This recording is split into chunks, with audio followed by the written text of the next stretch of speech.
Ноокат районунда Ош Исфана жол өтөт да. Ушул жол Кыргызстан боюнча эле мындай эң бир чоң көйгөйлөрдүн бири болуп калды. Ушул Ноокат жолу, Ош Исфана жолу жалпысы 48 километр жолду жасашыбыз керек да. Бүгүнкү күндө мына Зулпуев айыл аймагынан 6 километр, Гүлүстан айыл аймагынан мына 7 километр, жалпысы 13 километр жол жасалып атат. Калган дагы мына 35 километрге жакын жол калып атат да. Мына Камчыбек Кыдыршаевич барып, өзү көзөмөлдөп, рахмат айтышыбыз керек. Аябай иш өтө сапаттуу, жакшы болуп атат.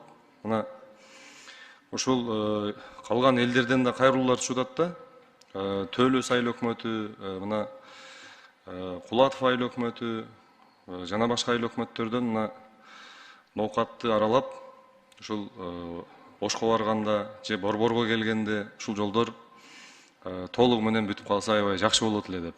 Ошондуктан мен айтат элем, ушул калган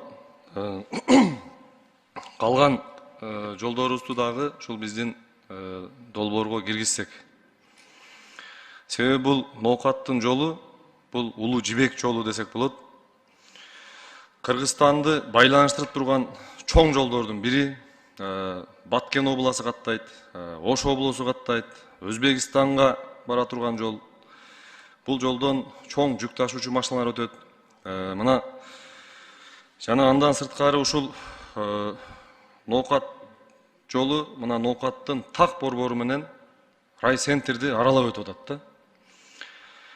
Ушуга мен аким болуп турган убакта бир долбоор даярдаганбыз.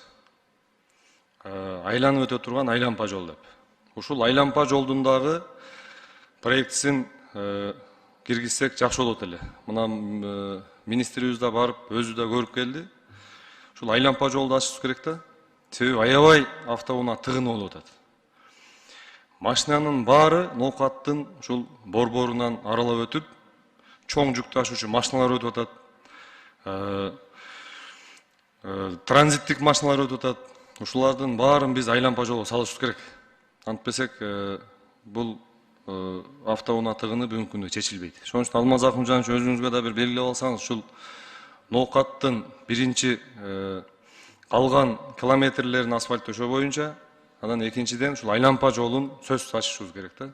Бул боюнча акимдин дагы, айыл өкмөттөрүнүн да маалыматы бар да.